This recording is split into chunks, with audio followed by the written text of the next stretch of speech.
Assalamu alaikum. I'm Badr Alam Samejo, lecturer in zoology, Government College of Education, Sakkar. So previous lecture में हम human digestive system में को discuss कर रहे थे. स्मॉल इंटेस्टाइन को हमने डिस्कस किया था. अभी हम डिस्कस करने जा रहे हैं लार्ज इंटेस्टाइन को.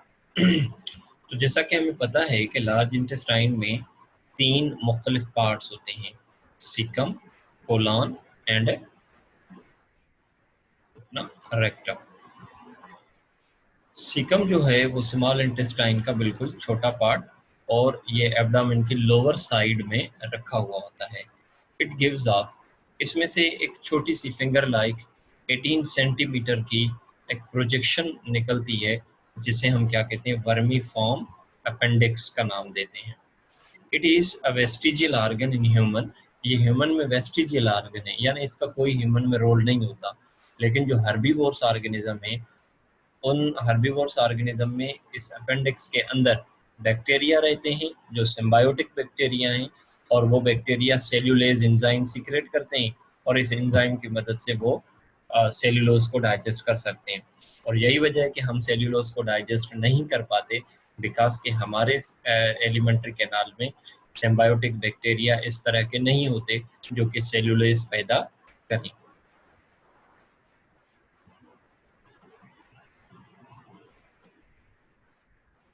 और सीकम के बाद जो दूसरा पार्ट है वो है इसका कोलन.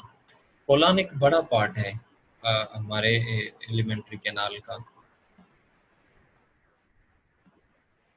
ये यहाँ से आप देख रहे हो कि ये कोलन का एक पार्ट ऐसा है जो कि ऊपर जा रहा है और ये फिर नीचे यूं ट्रांसवर्स जा रहा है और ये फिर नीचे आ रहा है. और एक पार्ट ऐसा है जिसमें यूं थोड़ा सा एक जो है वो टर्न टाइप है. तो ये 4 टाइप्स इसमें पार्ट हैं. ऊपर जाने वाला असेंडिंग कोलन यूं जो रखा हुआ है दैट इज ट्रांसवर्स कोलन, और जो नीचे आ रहा है वो असेंडिंग कोलन, डिसेंडिंग कोलन, और जो यूं थोड़ा सा जिगजैग है this is what sigmoid colon. तो कोलन का जनरल फंक्शन ये है कि अनडाइजेस्टेड फूड कोलन की लंबाई ज़्यादा होने की वजह से इसमें से ज़्यादा देर तक पास हो रहा होता है.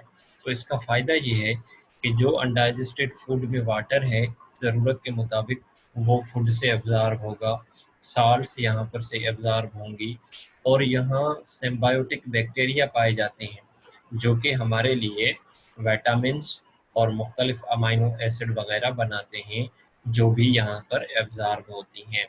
तो ओवरऑल कोलन का फंक्शन ये है कि वाटर को एब्ज़ॉर्ब करना, एक्स्ट्रा साल्ट को एब्ज़ॉर्ब कर पाना, कैल्शियम को एब्ज़ॉर्ब करवाना, अमाइनो एसिड जो बैक्टीरिया की मदद से बने उनको एब्ज़ॉर्ब करवाना, विटामिन्स जो बैक्टीरिया ने बनाए उनको एब्ज़ॉर्ब करना, और इन बैक्टीरियाज के रहने की जगह भी मेनली यही होती है. तो नेक्स्ट पार्ट है रेक्टम. रेक्टम हमारे एलिमेंट्री कैनाल का लास्ट पार्ट है जहाँ पर अनडाइजेस्टेड फूड सब प्रोसेसेस के बाद आके रुकता है. So it is the last part of small intestine. The undigested and unabsorbed food material passes down into the colon and rectum where water and inorganic nutrients are absorbed. यहाँ पर भी यानी जो इनऑर्गेनिक न्यूट्रिएंट्स हैं और water वगैरह वो absorb होते हैं. Some metabolic waste and inorganic substances like calcium in excess of in the body are excreted as a salt along with feces. Even हमारी बॉडी की जो कैल्शियम एक्स्ट्रा होती है वो बॉडी इसमें सीक्रेट भी करती है मुख्तलिफ साल्ट के फॉर्म में, ताकि वो बॉडी से बाहर खारिज भी हो जाए. When rectum is full, जब रेक्टम अनडाइजेस्टेड फूड से भर जाता है, so this reflex goes to the brain and brain feels that now we have to defecate. Feces pass out through the process of egestion, और उसके बाद जो faeces हैं वो इजेशन के प्रोसेस के ज़रिए से बाहर खारिज करते हैं. Symbiotic bacteria in large intestine. Many symbiotic bacteria present in large intestine. They synthesize amino acid, some vitamins like vitamin K, which are then absorbed into the bloodstream. उसके बाद जो अनडाइजेस्टेड फूड है वो हम बॉडी से बाहर खारिज करते हैं। सो एलिमेंट्री कैनाल की जो आखिरी ओपनिंग है उसका नाम है एनस। इस एनस का काम ये है कि इसके ज़रिए से डेफिकेशन यानी अनडाइजेस्टेड फूड को खारिज करने का प्रोसेस होता है। This process is called as what? Egestion. The external opening of anal canal is anus. It is used in egestion. इसका काम ये है कि इसके ज़रिए से इजेशन होती है।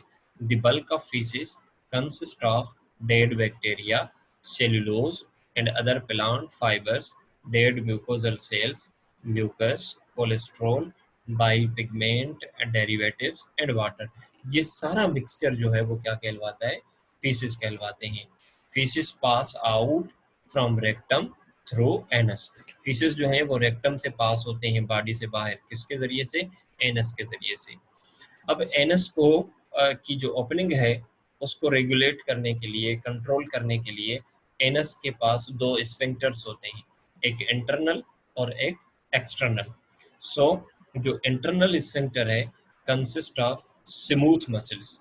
इसको कंट्रोल करने वाले जो मसल्स हैं वो स्मूथ मसल्स हैं और वो काम करते हैं ऑटोनॉमिक नर्वस सिस्टम के अंडर। और दूसरा जो एक्सटर्नल स्फिंक्टर है कंसिस्ट ऑफ स्ट्राइटेड मसल्स, यानी ये स्केलेटल मसल्स की तरह होती हैं और they work under the voluntary nervous system. यानी एक्सटर्नल स्फिंक्टर की ओपनिंग और क्लोजिंग वो हमारे कॉन्शियस कंट्रोल में होती है। इंटरनल एनस की स्फिंक्टर की जो ओपनिंग है वो हमारे कॉन्शियस कंट्रोल में नहीं होती। तो जब ये दोनों स्फिंक्टर्स ओपन होते हैं तो अनडाइजेस्टेड फूड जो है वो डेफिकेट हो जाता है हमारे एलिमेंट्री कैनाल से, और यूं हमारा जो डाइजेशन का पूरा प्रोसेस है वो यहाँ पर कंप्लीट हुआ। Thank you so much. हम इंशाल्लाह इसकी नेक्स्ट लेक्चर में जो डिसऑर्डर्स हैं डाइजेस्टिव सिस्टम के वो डिस्कस करेंगे। तब तक के लिए अल्लाह हाफिज़। Thank you.